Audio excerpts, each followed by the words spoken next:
Hello, good morning or good evening, and welcome back to my channel. If at all you are new here, my name is Luna and I'm an English literature student doing research in the UK. To add a little bit more about me, I am an avid reader. I love books and I adore them so much that I really can't fully express how much they mean to me. I always be at bookstores, libraries, charity shops, even if I can't buy them because of the book ban. I do love looking at them because I really can't get enough of them. Sometimes I spend my leisure time perusing through the aisles just to look at some pretty covers or read the blurbs to see if I can add it to my future list. And I buy all these flat pages, bookmarks, and the little notepads for my books again. And half of my luggage is always full of books. It might seem crazy and feels like all these are done by some crazy bookworms, but I am one among them as well. And if at all you are the reader, then let's be friends. Recently, I have noticed that my channel doesn't really reflect this huge interest of mine. And I really wanted to create that space for me and my fellow readers because I wanted to have that platform where we can discuss about books, exchange ideas, and express our opinions and views and have some healthy debate over books and also share some recommendations and exchange those dialogues. It would be really fun and exciting, isn't it? That's why I'm officially inviting you to my first episode of book club series. So in this episode we'll talk about Milk and Honey. This is a poetry collection written by Rupi Kaur, and this book deals with the themes of loss, trauma, love, abuse, and healing. And it speaks all of these issues with a feminist perspective. And coming about the author, she is an Indian Canadian poet, and while she was studying at the University of Waterloo, she wrote this book, and it was her first book to be published, and it reached a #1 New York bestseller list like right after, and it stayed there for 3 consecutive years. And I think that's so very impressive, like it's insane. But yes, it's really a very popular book. I've seen it all over Instagram, book talk, even in bookstores. But I really don't know why. At the time I was not that much into poetry, and also I was on book ban for a year or two, so I didn't buy them. But now I was recently at a charity shop last month and I saw this book, and lately I've been into poetry as well, and I really wanted to get my hands on it, and it was a steal deal. I got it for £1.50. Yeah. So the book is divided into 4 parts. It's the hurting, the loving, the breaking, the healing. It's really minimalistic and it really goes with the theme. The conceptualization of the cover, the title, the layout, everything is really beautiful and brilliant. And the other thing I really liked about this book is how this book really gives so much room for creativity for readers, not just for the writer, for readers. It really compels you to do some creative work, because if you see here, it's a 3-line poem and you have all this empty space. So you either can write your own version of poem. I also wrote some alternative versions to some poems and also extended versions to some others because they were too short and I couldn't bear it. And I will read you 2 of them. So this is a poem on page 18, and Rupi Kaur wrote as, "She was a rose in the hands of those who had no intention of keeping her. As an extension, they must have felt the thorns and the beauty of petals wilted over time."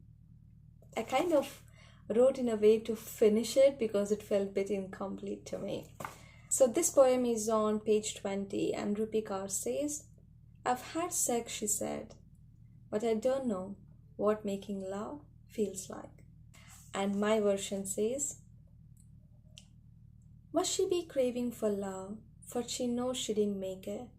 The day she finds the purest, will she soar high or weep in joy?" This poem is from page 23, and Rupi Kaur says, "The idea that we are so capable of love but still choose to be toxic. To this, I added my version. Is the world we crave to pile up our money, to immerse in best luxuries, even when it's meant to be lonely?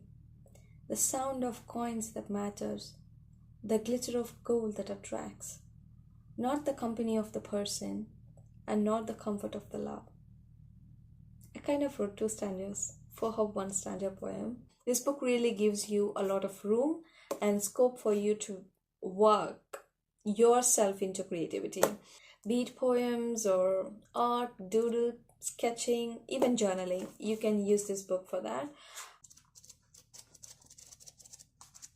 So now let's talk about some negatives. I do have quite a few. Just a huge disclaimer, if you really like this book a lot, I don't really mean to cross out your views or opinion, but I'm sharing my negatives solely because I really want to give my honest take on that.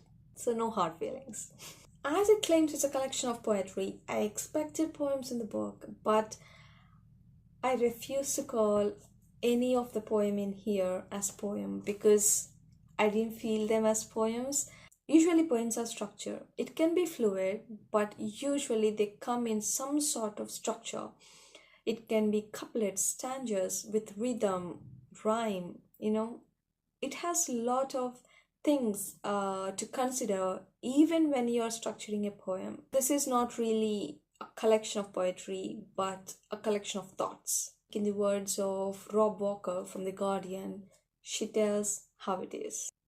That's all. It's not a poem. Page 90, there is this one poem that says, "More than anything, I want to save you from myself." And that's all. I mean, it's a thought or it's a feeling, but it's not a poem. I mean, that's what I'm feeling when I'm reading this book. Poems are usually a lot more dense. It has metaphorical meanings and hidden messages, secret passages, and it usually comes in riddles to our readers, so we have to decipher it to understand what really the poet meant for us to understand. The other drawback I found with this book is how it is written in an Instagrammable fashion. The way she is written is like she written it for Instagram feed, not for the book or not for the journal. I mean, just now I read the line and it was like you see the Instagram post that comes up in your feed. Like, it felt like that. So many lines here are similarly the same. So I really didn't feel like I was reading a book. At some points, it felt like I'm flipping Instagram rather than scrolling. Many sources claim that she used Instagram to a very massive extent to promote her poems and the book, which is fine, but using it for promotion is different, but also writing it in a way people use it for promotion and she can promote is entirely a different thing. And if she did it that way, it is really showing here. As she mentioned, each chapter serves a different purpose. It really doesn't do that because a lot of chapters are intertwined and so many poems are just jumbled across each other. Like, I'll be going through the chapter 2, the loving, but it speaks of breaking. I mean, throughout the book there is so much of breaking, trauma and loss, more than healing and loving. Throughout the book, in any section, it felt repetitive. Basically, all the poems, all the lines, all the themes felt very repetitive. Some of the poems are actually like the message, like the 3-line poems were actually repetition of a 5-line poem. At least 5 to 6 poems were repetitive.